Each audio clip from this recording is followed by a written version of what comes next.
Welcome to our Mission Partners meeting, gathering.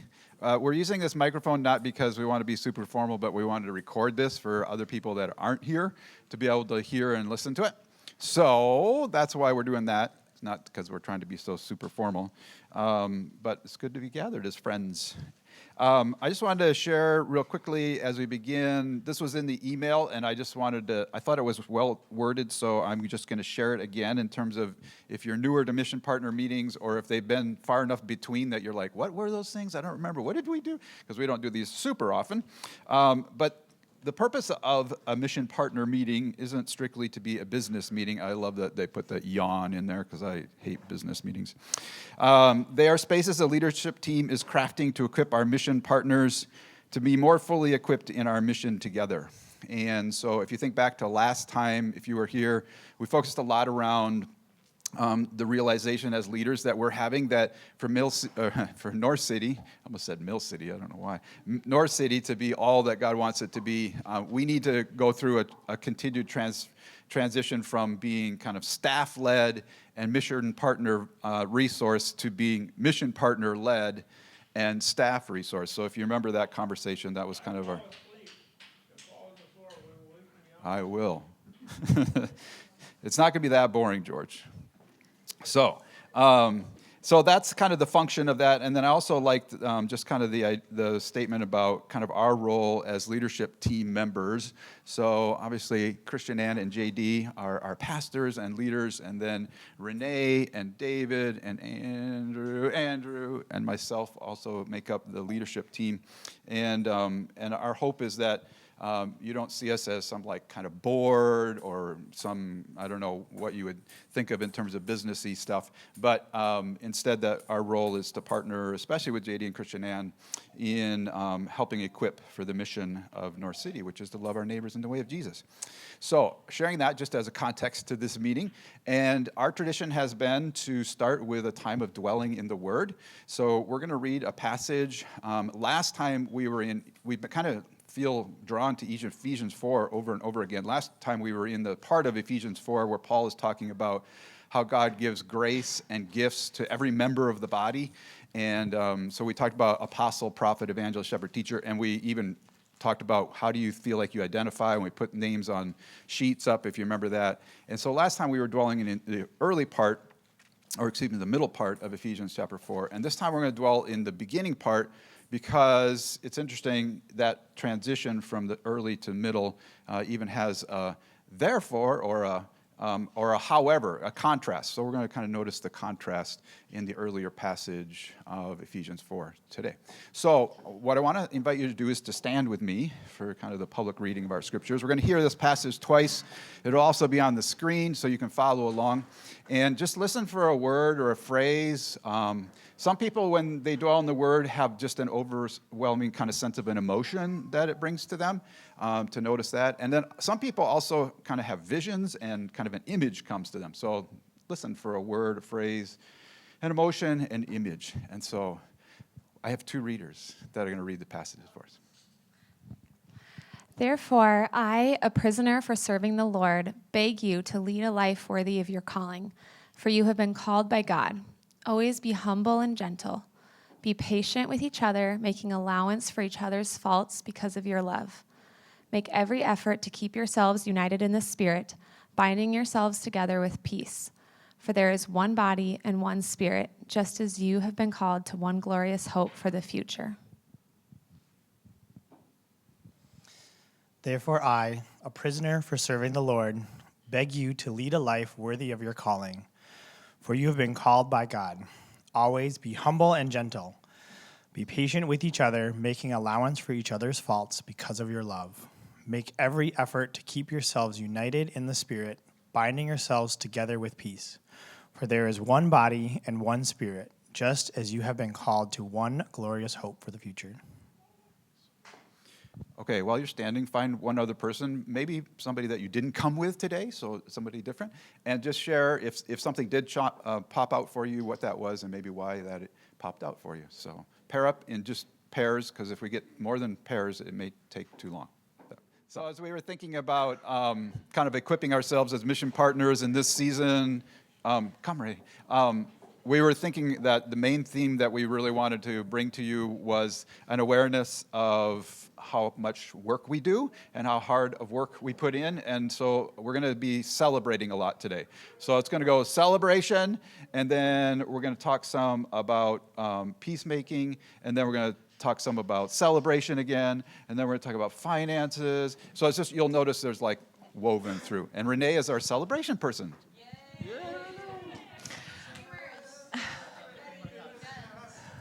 Yeah. So one of the things that we've talked about a lot as a leadership team is the fact that we literally cannot do what we do without everyone's participation. And you guys, normal churches have participation levels of maybe 10 to 15%, and JD is estimating that our participation is above 95%. Yeah. And it's been that way for years. And from the very beginning, we've been a church plant for 5 years plus.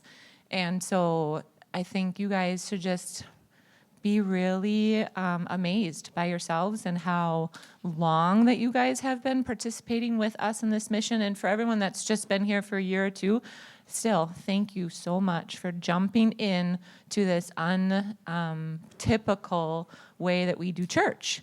And we are all hands in community, so we're just really grateful. And then another cool thing is that we wanted to celebrate, or these are some verses that I was wanting to read to encourage us all.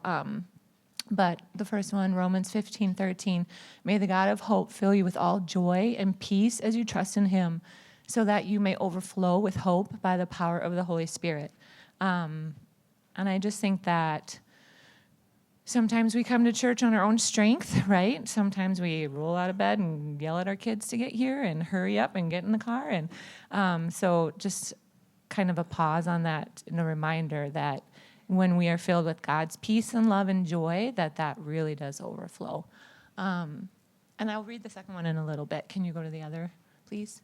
Do you want to do? Yes. So JD looked back at some numbers, and we are estimating that we had about 500 plus visits from neighbors this year around our table, where it's like not necessarily 500 new people, but 500 plus visits. So some of the people could have been returners, especially in the summer, where we estimate that we have like 30 plus people on a typical Sunday that just stop by for a meal. And then in the winter months, it's more like a humble number of 2 to 5 people a Sunday. But when you add it all up for this past year, it's been 500 plus visits for someone stopping by a church or getting a meal or spending even a few minutes with us where we can share some of that hope. And so that's pretty amazing. Okay, and then going back to how much you guys participate, I just wanted to read the second verse too, and ask that this would be a blessing over our church this year. Continuing into the next year, but may the Lord repay you for what you have done. May you be richly rewarded by the Lord.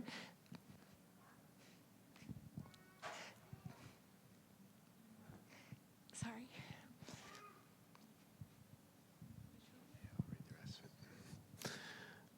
The God of Israel, under whose wings you have come to take refuge. Who's next? Thank you, Renee.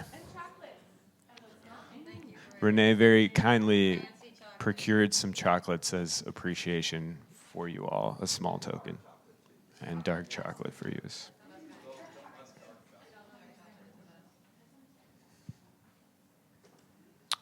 I'll just keep awkwardly holding the mic. Here we go. Yeah. Can you pass that down, guys?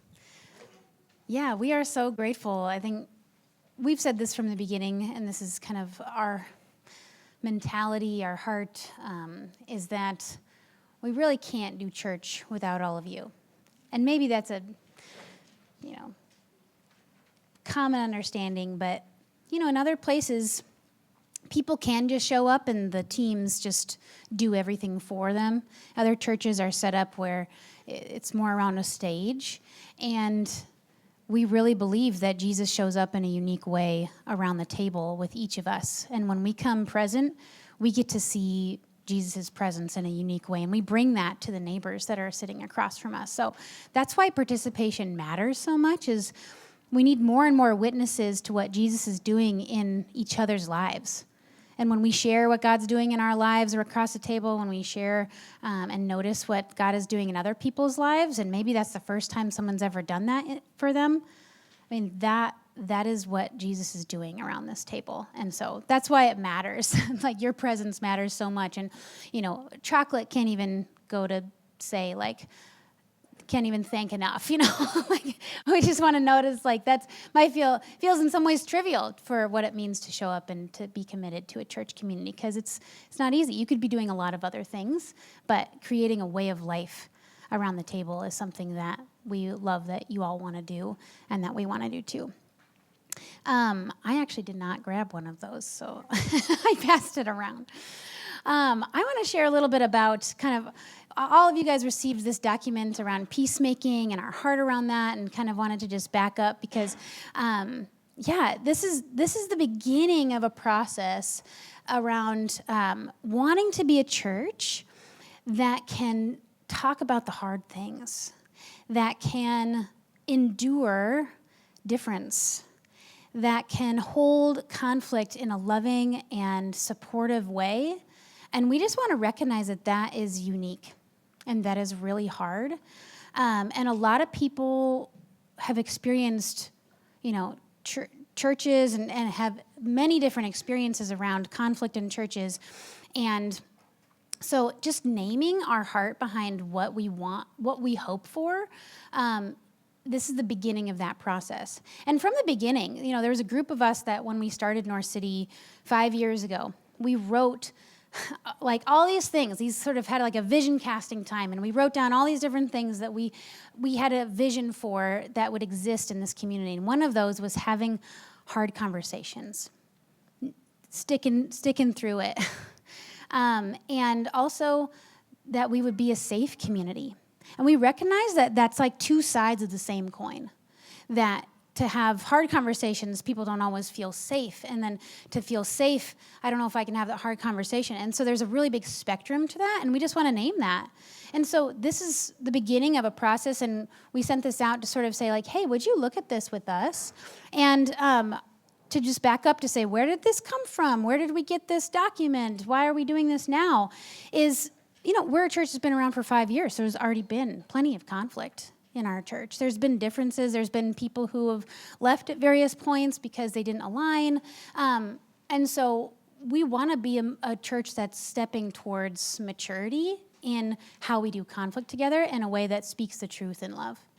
And this is a document that we got from our planting church, Mill City, and they came up with this because of similar things. They wanted to have a hope, a procedure, not even a procedure, like a heart towards peacemaking. And a lot of the references come from this book down here. So if you're wondering, like, hey, what's the structure here? How did this get here? The Peacemaker is kind of where they put it together, and I was a part of that team. And so if you're like, okay, well, why, what is this now? What does this mean? So we recognize we actually don't have a constitution. We are not a fully, established nonprofit yet, because we're only in year 5 of what it means to be a covenant church plant. So maybe this felt really official to be sending out, like, this is our commitment to peacemaking. And maybe it felt kind of weird, like there's an expectation to sign this or something like that. That's not necessarily our expectation. And I just want to name that, since we don't have other official documents, that might have felt like a big official document. So this is us starting to start this conversation around our approach around peacemaking. And when we sent it out, we got a handful of pieces of feedback back. And one of the things I just want to name is, in that spectrum of peacemaking and having the hard conversations and people feeling safe, the conversation, or sort of the question around what about, physical, spiritual abuse came up, and sexual abuse, and wanting to be a safe community in that. And we thought, oh, that's actually really worth naming something about that. So we tried to add something in there. And as we added the leadership team and as we talked about this, it just felt like we realized more and more that a posture towards peacemaking and reconciliation and a policy around abuse and assault and safety in a community actually should be delineated a little bit more. And so this feels like very much a draft to us, okay? And our heart is that we are a church that says interpersonally, how do we deal with conflict? What are the best practices? And that's what what we were hoping this commitment would be. And then we're realizing that as we mature, as we are becoming a more established institution, we need to have some policies and approaches towards when someone feels like they're experiencing an abusive situation. Because we know, maybe many, I think I know some of your stories and some of your stories say like that, there's actually been a history of that in my life. And no one is blind to that. Like, that is very rampant whenever there is power and authority, that someone could be abused and could be misunderstood and hurt, and whether it be children or adults. So, we want to have more of a conversation around this. We want to just put it in front of you to sort of say, hey, would you join us in this process? And we didn't want to have too much of a conversation about it here because we wanted to talk about a handful of other things. So, but we also want to name that we want to make space for this conversation more and more. So we are planning, we are planning on having a follow-up conversation in person, and we would love for more input and more thoughts around that. So any questions about like the process or like kind of why we're doing this? I think we want to get into kind of, if you want to go line by line, that's what that other conversation is going to be. But any questions about like, or maybe what your hopes are for peacemaking in general? Because I think this really matters, and it's not easy. And our heart is that this would feel like a place of peace and safety. So any like what you hope for in a peacemaking, or any questions about the process? Any other questions about the Kara? I'll ask the question. I appreciate an explanation more of the process. Mm-hmm. Because I didn't quite know what that was about either Mm-hmm. in the email. So, so thank you for sharing. Yeah. And I look forward to more conversation. Mm-hmm. Yeah, Kaylin. I see that this has already been added to the list of what was sent out. Mm-hmm. Just to clarify, are you saying that this is going to be changed more? Yes. Yeah. Yep. And part of that is kind of saying, as mission partners, we want it to be a collaborative process and it being the beginning of that process. And so, yeah, it already has been changed because of some of the edits as we've been hearing different feedback. So will there be a final document? And like, maybe.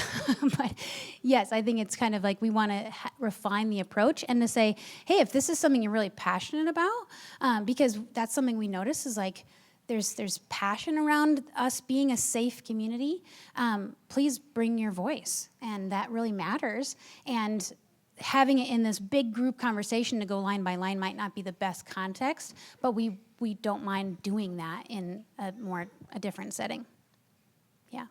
I was just going to add that I really appreciate like the heart behind the document, and I think one of the things that I kind of went through this process at my last church of kind of redoing something similar, and one of the things that I think will be important, I guess, moving forward is making sure like everything's as clear as possible, so that like if people feel like there's an imbalance of power from Yeah. leadership, that those things are clear, or that like even just people who the churches tend to be like vulnerable spots for abuse and things like that. And so making it clear that it's something that we're looking out for and keeping an eye on, I think will be really important. Yeah. Yeah. I appreciate that. Yeah, Katie. As you kind of said, this is like the first like official document that's been sent out. Mm-hmm. As a statement,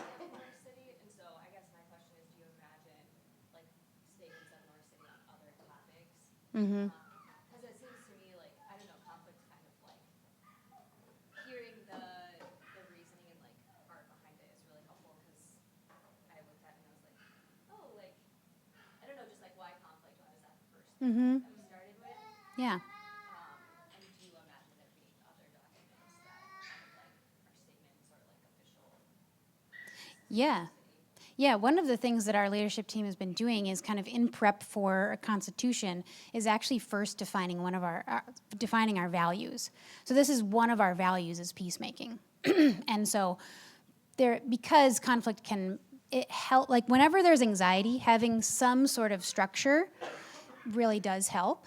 And so it's naming that, because with conflict there can be a lot of anxiety, naming a structure with that, or sort of a process, not trying to be super rigid. But that's why it might look a little bit more process oriented than maybe some of our values that we state and say that we have in the future. Yeah. How many of you have one glove you don't have a mate for? More than I can count. Some people, one glove is all they need, because Yeah. they already got one, and they just don't have a mate for it. So I would love to just say that please look out for that meeting, and we would love for you to come and join the leadership. Some of the leadership team members will be there, and we'll let you know when that is. And if you have feedback in the meantime, please email it to us. hello@northcity can go to the leadership team if you put in the attention line, or you can email if you have our emails. But yeah, go ahead, Naomi. As we're mulling over this and thinking about it and preparing for that, can you give a little bit of a clear definition of Of conflict? thinking about how you're understanding? Yes. I think mainly interpersonal within our church. So whenever there's interpersonal difference that is causing tension, that would be a main way that I'm viewing conflict. And maybe that's part of that is sort of defining more about what conflict is. But we're looking at more, between mission partners, between people who would consider North City Church their home. And it could be intellectual conflict, it could be spiritual difference, but whenever there's tension and relational sort of divide or riff. Yeah. And that's like shooting off the cuff. So I think that's the way that we're viewing conflict. And then, we would have to probably have another definition for when it gets to the level of abuse, because then there's oftentimes legal ramifications too, and a different process that might be needed, would be needed in that case. Yeah. So, good question though. Okay. Trying to think who's next. I have it in my list. Dave? Dave, come on up.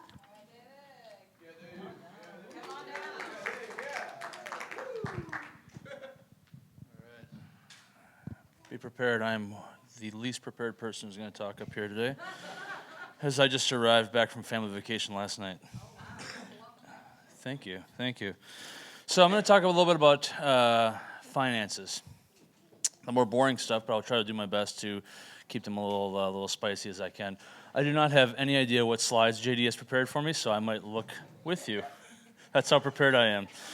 So there are three main like values that I want to talk about here. Those are celebration, transparency, and participation. And so I'm going to kind of run through those slowly. But as we're all aware, putting on Sunday Brunch Church, it does cost. There's a cost to it, a financial cost. And that's kind of what I'm going to cover, kind of recap. I'm going to share a little bit about where we've been, where we're heading, and where we're at, kind of a thing. So when we set out as a church 5 years ago, we had three main goals in mind. Those were to have 3 months of savings in the bank for a rainy day, which is always a smart idea for anybody, any organization. We accomplished that fairly quickly. Goal 2 was to have our own bank account, which that happened pretty early on as well, which was fantastic.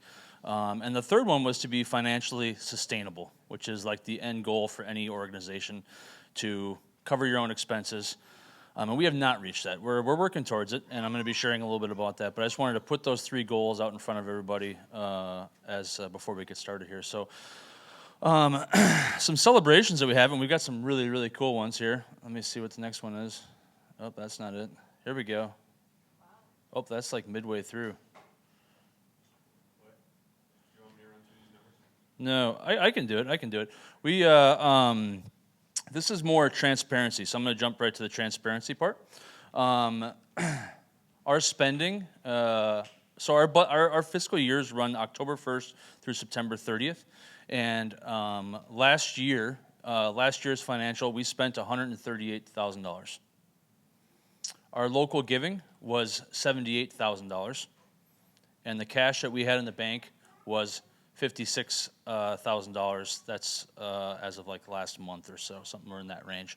So we want to be just very transparent with our finances. This is exactly a snapshot of exactly where we're at. Our third goal is obviously to close the gap between that first number and the second number, and we're working towards that. But this is exactly just transparently exactly where we are at with our finances on a whole. So. Do you have anything to add? JD's much more in depth on the numbers. Could you say what you're going to say about celebration, and then if I have anything else to add? Sounds great. We many of you were around when Aspen Covenant was a member or hanging out with us. I don't know how to officially say it. I guess, huh? Misty. Yep, Misty. They spent some time with us, some quality time a few years ago, and that was fantastic. They set out to plant their own church, Aspen Covenant, which was kind of formed out of North City. Their finances were merged with us for a period of time. They have since decided to stop their ministry and are currently discerning what to do with the money that they had. They are going to gift a fairly large portion of their finances to North City Church, which is like, it's fantastic. You know, as we look at the numbers and we look at like how will God provide for us, that's one reason, one thing that God did for North City Church financially, and it was a fantastic gift. We're currently working through that. They also want to do some other giving with that, with their funds, but it's a fantastic blessing and something that they're currently working through. The second one was COVID. Out of the blue, I don't remember, JD would probably know how this works. Out of the blue, North City Church received like a $25,000 check for some kind of COVID relief fund. Wow. And it was like, holy cow. Like literally a check for 25 grand just came in the mailbox. Like it was truly awesome. It was truly awesome, and something that just like blew a bunch of us away. Can I say a quick thing about that? Yeah, for sure. Wait a second. A $25,000 check randomly. It's a program with the COVID relief fund that our denomination actually alerted us to and then helped us to apply for it, and other churches in our denomination had taken advantage of it. And I kept getting spam calls about it, so I asked them about it. I'm like, is this legit? And they helped us in the process very generously to prepare the documentation, and then we received those checks in August. So a little bit of background. If you have more questions about it, I'm happy to answer them. I like the fact that it just came out of thin air, right? Let's just go with that. Yeah, Kara. Quick question, are the numbers of the celebrations represented in those numbers that we're seeing up there, or is that separate? So there's essentially, how we look at it is like there's two kinds of two parts of giving, two parts of the way that North City takes in money. Outside and inside, local giving. The $78,000, that's just local giving. That's just what North City contributes to. And there's outside giving, and that's like this money would all be considered outside giving. We have a few other partner churches who have also given gifts to North City, and so those numbers are not included in the $78,000. If I'm like 100% correct on that, right? So does that answer that question? Perfect. Dan, you had a question? Same exact question. Fantastic. So I like it. I like it. So I think that covers my first 2 bullet points. Sorry, I have to look at this because like I said, woefully underprepared. The third part of my talk is participation. And we have such a fantastic participation rate It's fantastic. We all participate, and participating. Yes, it does mean participating financially, but it also means participating on teams, participating in ways in which you can help North City step into its mission of loving our neighbors in the way of Jesus. And we have fantastic participation. Just a couple reminders that if you're not participating with your monthly gift, it is nice to be able to budget with it being more monthly versus sporadically. And it is very helpful for it to be via ACH because credit card fees are difficult to deal with for such a small community like us. So just a reminder. What he said means it goes from one bank to the other bank. That's how I would define it. Without anything taken out, exactly. Another thing to do, if you're like me, you kind of set it and forget it. It's just a gentle reminder to take a look at it as a new financial year for personal finances and a new financial year for North City just began. If you could just take a minute to look at it and see where you can participate next year, that would be fantastic because we're all working on trying to close the gap between our local giving and our budget. I think that's pretty much what I got. What do you mean? How would someone look at what they're giving, like minus what the process or what the platform is? You know, where to go? Oh, on our website, there's a links in there to. I think I haven't been on there in a long time, but I believe there are very easy links to follow on there to set up any sort of participation via our website. So I hope I did okay. Thank you all. Give Dave a round of applause. Appreciate that. We just have a few more minutes together, and we want to be able to get ready for our brunch church this morning. I just want to say, in addition to what David said, our mission partners are very generous. You all are very generous in the way that you're supporting in participation. And so don't look at those big, scary numbers and go, oh, no. But if you look at those numbers and say, I want to help figure this out, because one of the things I want to acknowledge is we do church very uniquely, and our finances are very unique as well. And so a couple of you have even expressed the interest in helping North City think through how it grows generosity or even handles his money. And we have a team for that called the Generosity Team that's been kind of dormant over the last few months that I'm interested in resurrecting. So if you're interested in having those conversations, maybe you just come with passion or interest in that area, please come talk to me. And if you have any giving questions, like how does this happen? Where do I find this? Where do I find my statements? Or why should I even give to the church in the first place? We have an email called generosity@northcitychurchmpls.com, or just come talk to me and we'll get you connected with someone who can help answer those questions. The last piece of our time together, I just want to encourage you all towards the end of the year here and as you're thinking. And I just want to set the reality that in order for us to meet our goals and in order for us to continue to invite people in our mission, our church is doing the best we can to get the word out about what we do and who we are. But the best way for people to get invited into what happens at North City on a Sunday morning now is for you to invite people around the table. So one of the things I want to leave you with, a little homework, is to, if you want to, we have our fresh business cards here, and I would love for you to take 3. I'm not going to force you to pass these out to people, but if you would be interested in keeping these on your refrigerator or something like that as a reminder to invite, because oftentimes it takes time to just slow down and wonder who's in our lives, whether in passing relationships, permanent relationships, or right next door to us geographically, or who we do life with, who God might be wanting us to offer an invitation to join into what North City's doing. Real quick, we're running low on time. That's amazing. George, let's hear it for George, inviting 10 people. That's awesome. I just have some handy cards, and I think more so just keeping it as a visual imagery in the way that you do your space would be a start to the conversation. It's going to be a value of ours this next year to focus on. So, to wrap up our time. You got one more celebration. Let's go. We forgot about celebration. Can you do that? Yes. Go for it. I'm not going to cry this time. Okay. So just in the next couple of minutes, just because I think we wanted to give a couple minutes to have people share just a few celebrations and fun stories that you might have. So if you could just gather up into groups of 2 or 3 and just talk about some awesome thing that has happened in North City's church, your time here, time spent with neighbors and things like that. And then we'll gather back up and share it for just a few minutes. All right, thank you, everybody.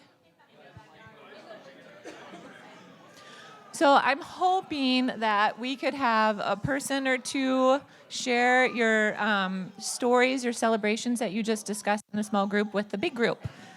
Would anyone have a story that they'd like to share? Phil has one. Okay.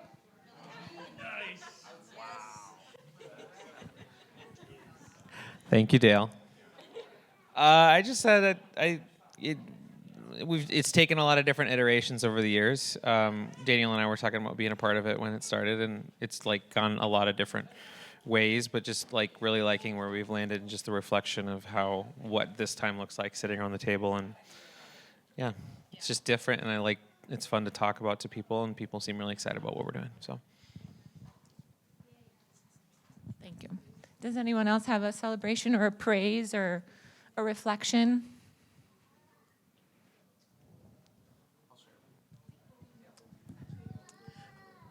I was mentioning to our group that I think it's really kind of great when when I'm doing Sunday school or the kids church, and somebody from the community who we don't know sends their kid down. Their kid has a great time, and we get to connect with the parent when they're leaving. And I think it's a great opportunity for to kind of show to the community that we care about their kids, and we care about them being here.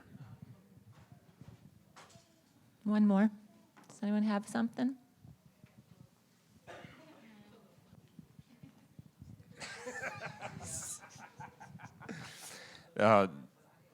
Josh and Justin and I were just talking about friendships that are developing around the table and within the community. And just for my wife and I guess I'm kind of speaking for her, but just the idea of feeling a place of home or homeness in the community. We've been to a lot of churches in our 8 years of marriage, and it feels nice to be in a place where we've found connection and friendship and can call home. Thank you. So one thing too, as a church, oh yeah. No, I'm not pulling the pastor card. I just want to tell a story. One of the cool things that I get to witness is how people creatively serve in our church, even outside of the teams, and bring their knowledge and skills. And I want to just highlight one such instance that I thought was really cool.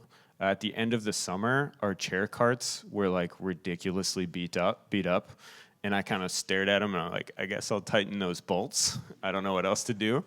And one community member, if you know him, you know he has skills. I won't call him by name, but he has learned how to weld, and he's like, I got this. And so I dropped off the cart at his house, and a week later, we have the sturdiest church cart in America now. So I've seen multiple examples of not just serving through helping brunch church happen or teaching or the typical sort of ways, but unique ways that we make our mission of loving our neighbors in the way of Jesus happen. It's really cool. And as a church, we just wanted to thank Kaywin personally too, because we have been so thankful for the over 10 months of food that you've provided for our dinner church and our way of loving our neighbors, and the time and the effort that you took to carefully plan out healthy meals that were so friendly to so many people with different intolerances even, and the effort that it took to gather up all the food and to bring it here and have it nice and warm and hot and on time every week. You did a wonderful job. So we just wanted to take that second to thank you for those almost full year of service for our church. Yeah.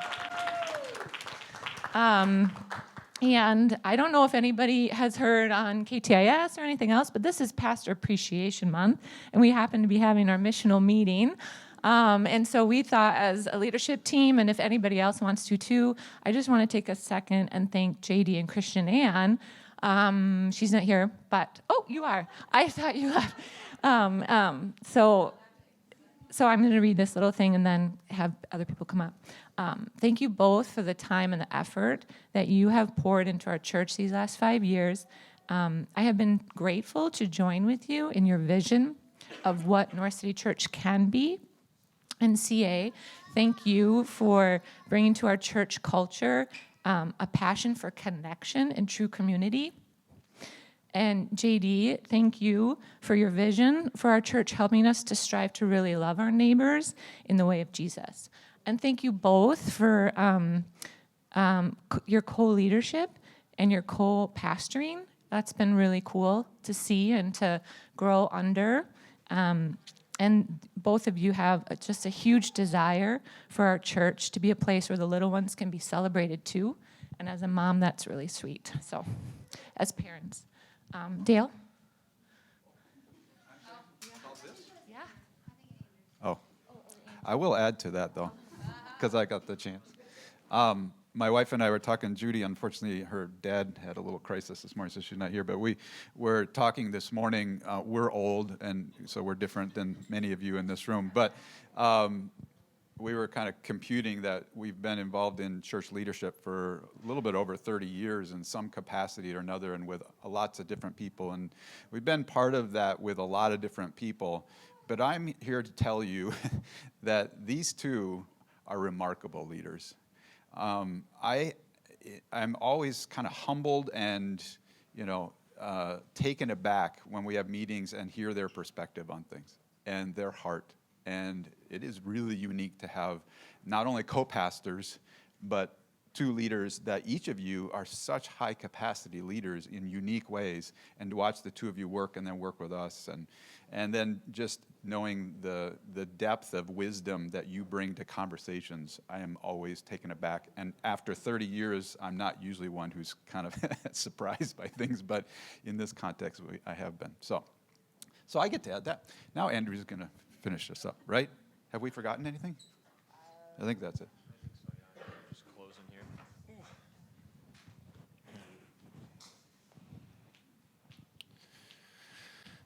JD's got the Ephesians 4 passage on the screen. I'm just coming up to close us, and in closing, we're going to read the passage one last time, both as a challenge and as an encouragement and as a blessing over us, and then I'll close our time in prayer as we then transition to finish getting set up for brunch here in 30 minutes.